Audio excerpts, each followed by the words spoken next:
Oke, gimana kabarnya anak-anak semua? Alhamdulillah luar biasa. Oke, yes, mantap, mantap, mantap. Allahu Akbar. Oke, baik. Terima kasih. Jadi kita hari ini akan belajar bersama ya tentang sebuah perangkat mikrotik yang fungsional untuk mengaktifkan layanan jaringan DHCP, DNS dan satu lagi apa? NAT ya. Oke. Nah, sebelum kita mulai ke dalam prakteknya langsung, Bapak ada pertanyaan nih. Ya. Kalian bayangkan bahwasanya kalian dapat project nih.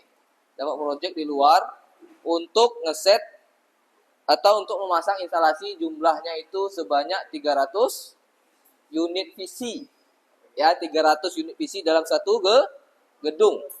Nah, habis itu kalian harus mengkonfigurasinya secara manual 300 PC tadi. Apa kira-kira yang kamu rasakan ketika membuat konfigurasi 300 PC secara manual? Hah? Apa? Ya capek, ya kan? Nah, capek kalian pastinya. Kemudian belum lagi ngeset tentang IP dan internetnya kan gitu ya. Nah, yang paling terasa itu adalah capek. Nah, agar tidak capek, kita coba untuk mengaktifkan atau mengimplementasikan praktek jaringan lokal terhubung ke internet melalui layanan salah satunya agar nggak capek adalah DHCP. Kemudian kita aktifkan juga layanan DNS. Kemudian kita aktifkan layanan satu lagi NAT agar dia terhubung ke internet ya.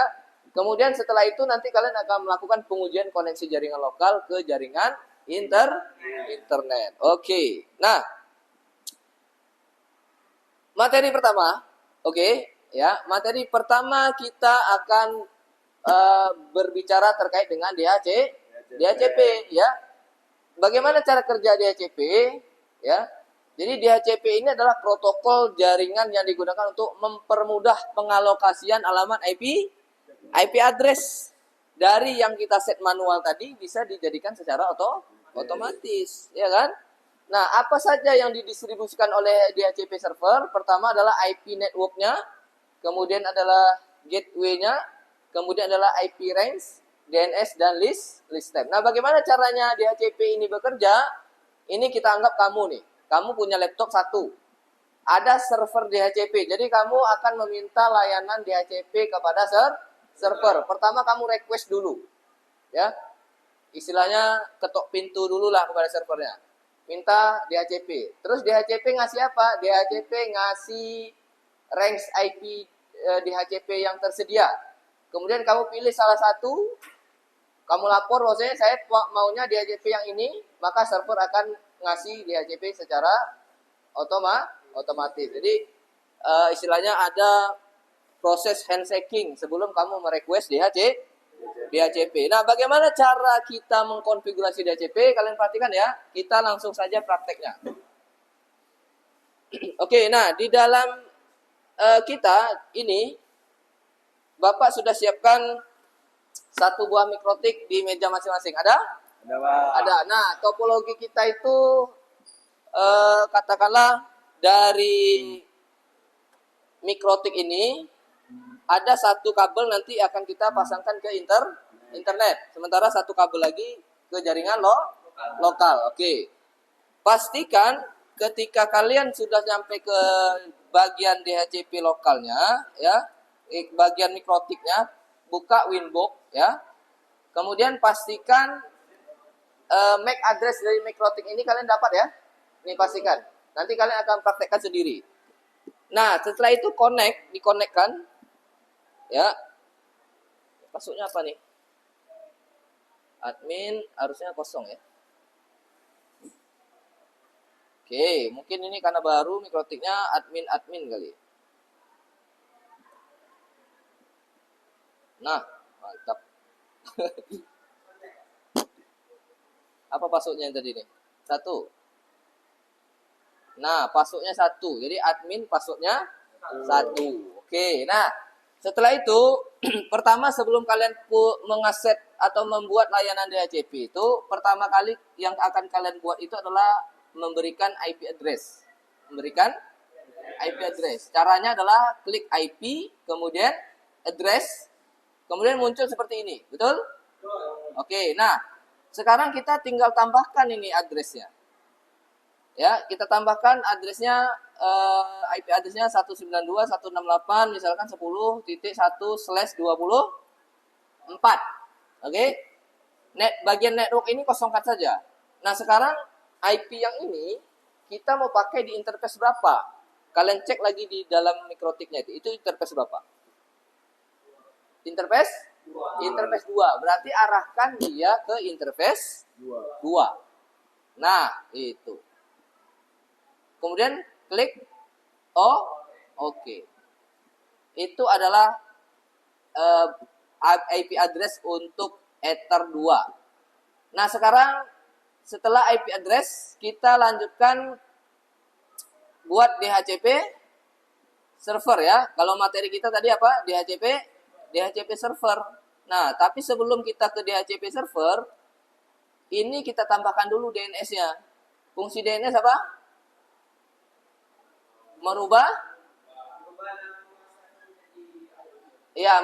nama alamat IP menjadi sebuah nama kan? Oke. Nah, biasanya kita buat di sini IP kemudian DNS. Nah, masukkan DNS-nya. DNS yang default itu DNS Google berapa? Ya, 8888. Cukup satu DNS saja dulu. Apply, oke. Nah, selanjutnya kalian akan membuat DHCP server. Klik DHCP, masih di menu IP, kemudian ada DHCP server. Kemudian kalian pilih di sini adalah DHCP setup. Pilih DHCP setup. Nah, ini arahkan dia ke Ether berapa? Yang kita set IP tadi Ether berapa? Ya, Ether 2. Kita arahkan dia ke Ether 2. Kemudian setelah itu kita tinggal next saja sampai selesai. Nah, kalau sudah seperti ini, ada muncul seperti ini di komputer kalian? Kalau ada, yes-kan saja.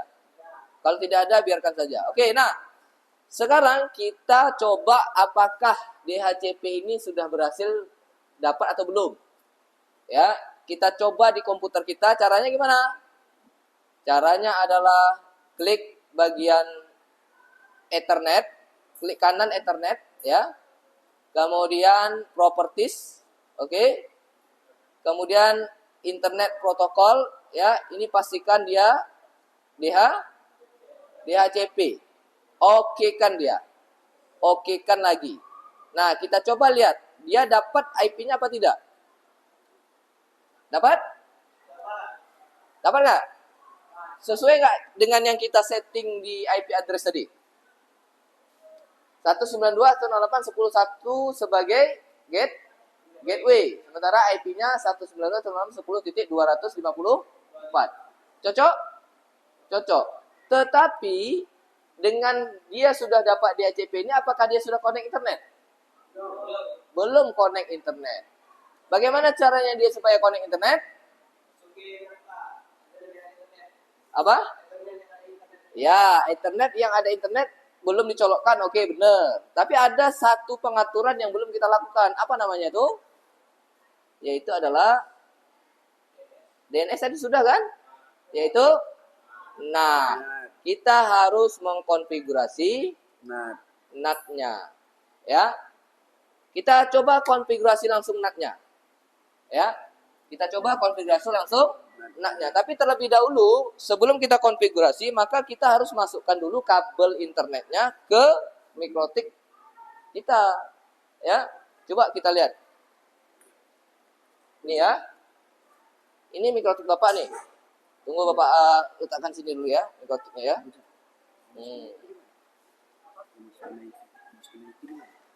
Oke.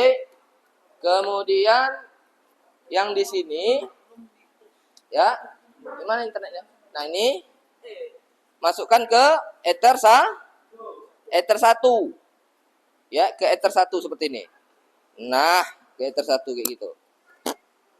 Nah, selanjutnya kita buat dulu IP daripada Ether 1. Nah, gimana cara membuat IP Ether 1? Karena di Ether 1 itu sudah tersedia DHCP server dari sana, dari ruangan server kita, maka kita tinggal request dengan cara DHCP client. Ya. DHCP client. Kita minta IP dengan DHCP client, tambah DHCP client, interface-nya adalah Ether 1 sesuai dengan yang port yang terpasang tadi, ya. Kita coba minta Ether 1 ya. Kalau ada tulisan seperti ini, Ether 1 yes dapat IP 100 statusnya bound. Bound itu berarti sudah dapat IP-nya. Nah, sekarang kita coba ping 88 dari sini, dari terminal mikrotiknya. Ya, dari terminal mikrotik itu sudah connect ke Google. Berarti mikrotik kita ini sudah connect ke internet. Nah, kita coba ping dari sisi klien kita. Ping 8888. Connect nggak dia? Connect? Tidak kok? Tidak connect. Ya. Tidak connect dia. Kenapa tidak connect? Karena NAT-nya belum di config. Kita coba config NAT-nya. IP, kemudian firewall. Nah, kita tambah NAT. Ya. NAT, kita tambah NAT-nya. Ya, chain-nya adalah source NAT. Chain-nya adalah source NAT. Oke. Kemudian out interface-nya adalah Ether 1 yang connect ke internet. Ether 1 ya. Kemudian action-nya mas query apply. Nah, kalau sudah seperti ini, maka koneksi internet dari sisi klien itu sudah tersedia. Oke? Nah, sekarang tugas kamu ya mempraktekkan apa yang sudah Bapak simulasikan di depan tadi, tetapi dengan catatan tambahannya adalah disesuaikan dengan jumlah host yang dibutuhkan. Tadi di HCP kan 100 slash-nya 24. Sementara kamu carilah slash 30 itu berapa IP-nya dan slash 120 itu berapa IP-nya. Bisa kira-kira? Bisa. Oke. Kalau bisa coba sekarang dikerjakan. Stop dulu, Valbuan. Oke, baik. Kita sudah selesai melaksanakan praktek yang tadi kamu sudah lakukan dan sudah Bapak kasih juga proyeknya yang Bapak suruh di akhir tadi. Gimana hasil materi kita hari ini? Siapa yang mau menyampaikan pendapatnya terkait dengan refleksi terhadap materi yang telah dipelajari, kemudian kita menyimpulkan hasil pelajaran. Siapa kira-kira? Ada yang bisa? Silakan. Siapa? Siapa? Ya, silakan Bapak. Dengan mempelajari materi ini kita dapat mengkonfigurasi IP pada sebuah interface pada mikrotik dan mengkonfigurasi DHCP, DNS serta NAT untuk terhubung ke internet. Oke, kita beri aplaus untuk Zafar ya. Mantap, luar biasa, Masya Allah ya.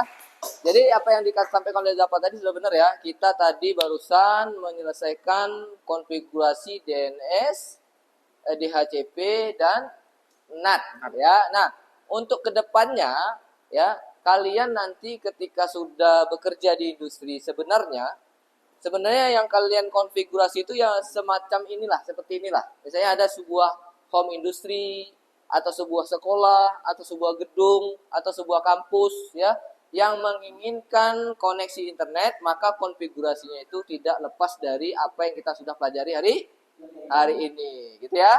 Oke, baik, karena pembelajaran kita sudah selesai, kita tutup dengan membaca doa kafaratul majelis. Subhanakallahumma wa bihamdika asyhadu an la ilaha illa anta astaghfiruka wa atubu ilaik. Assalamualaikum warahmatullahi wabarakatuh. Waalaikumsalam.